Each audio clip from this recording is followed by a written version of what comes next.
This is the Botanical Gardens of Christchurch, New Zealand, and I'm quite sure that it has been a green revolution all throughout the world, almost all throughout the world. So you can see on Instagram there are a lot of people who grow plants already, and that's a good thing. Yeah, in this time of climate change, I guess that's one good hobby that we've started. And so this is the Cunningham House, and it's an indoor garden. It's situated in the central of the botanical garden. So there are some tropical plants out there. So I guess I will just show you some of the parts so that you'll have an idea of which plants survives here in New Zealand and which plants are also available in your hometown. So sorry for my English, and this is just an impromptu vlog, so just enjoy. So guys, babala sa gustong pumunta dito, who can't resist the temptation, please do not touch the plants, and plant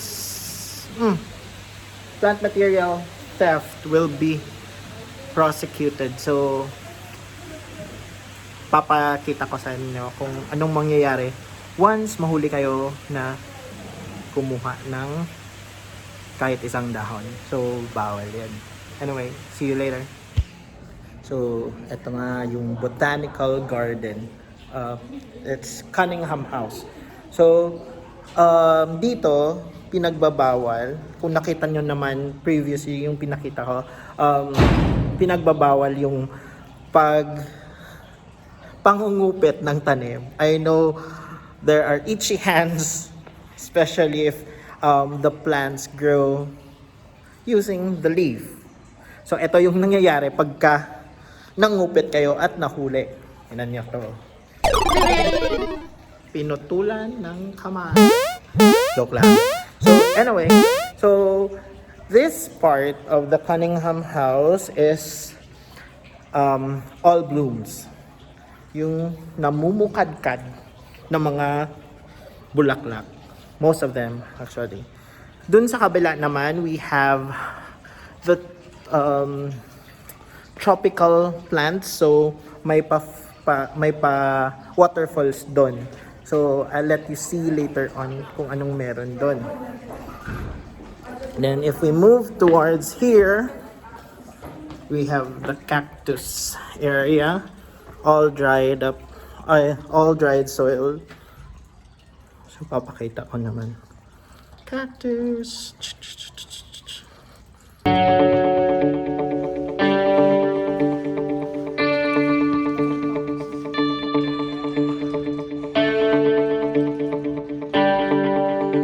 So bawal talaga.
So itong area na to is some tropics. I think tropical plants siya. It's quite warm in here compared to the other parts of the glass house. I think that's the glass house. They call it glass house. So anyway, ito yung mga common na mga tanim-tanim that we see in the Philippines. So I'll try to research on dun sa mga pangalan nila. But see, look, very very common nagiging in ngayon. Eh. So ayan guys, yung kinababalyuhan yung Monstera. Yeah. It's quite expensive when we try to purchase it here. So yung housemate ko has one. It's easy to grow. You just have to, I think, cut the leaves and soak it in water and have it rooted. So very very common sa Pilipinas. I remember before meron kami yan, I think, sa bahay. So anyway, just having this shot with the famous Monstera na mamahalin.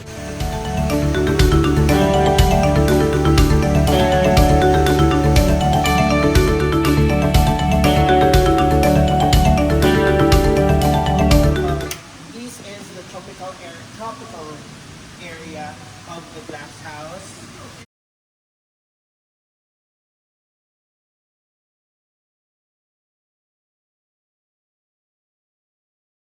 It is quite a refreshing experience since yun nga, di ba, being away from home, you'll be able to see plants that would actually allow you to remember home, tulad nito. And, saan pa ba? So there are a lot of things actually. Meron ako nakita, I'm not quite sure anong tawag doon, yung parang buhok-buhok, no? And it's I remember that from my lola's garden. So, actually, yung mga plants na to, they are not just good in the eyes, but they really aid us with memory. Oh, so ito pala yan siya. So, an air plant. So, ang dami-dami niyan. And also bromeliads. So, yung mga nagko-collecta dyan. Anyway, I hope you enjoyed this vlog. This is just a trial vlog. I hope you subscribe, you like, and you share. And sana may nakuha naman kayo dito sa vlog ko. And have a great day, everyone. See ya!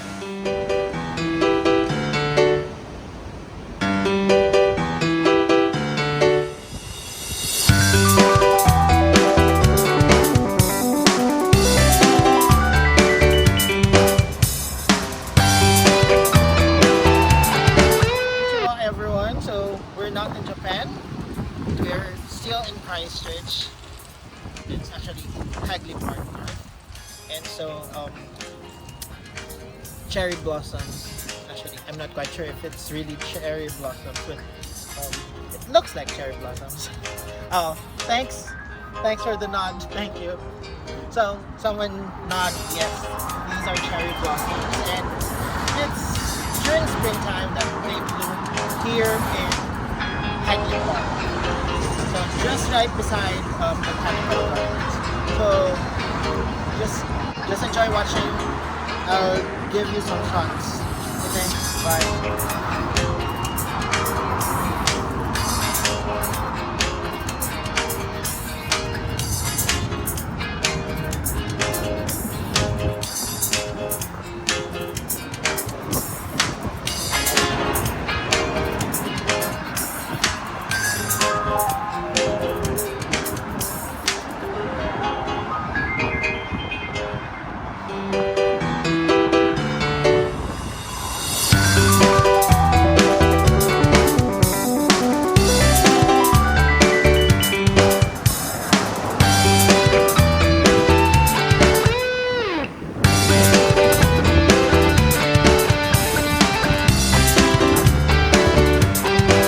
Actually, isang buong trail siya ng lahat ay cherry blossoms.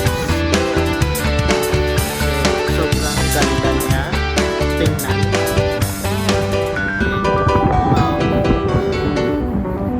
Ewan ko ba, nasa ibang lugar ka pa. Siguro Japan gusto. Kaso di pa ako nakarating ng Japan. So, hopefully, I get a glimpse of Japan sometime. Si Madam manager ko tsaka PA Hoy, taga Pugaw.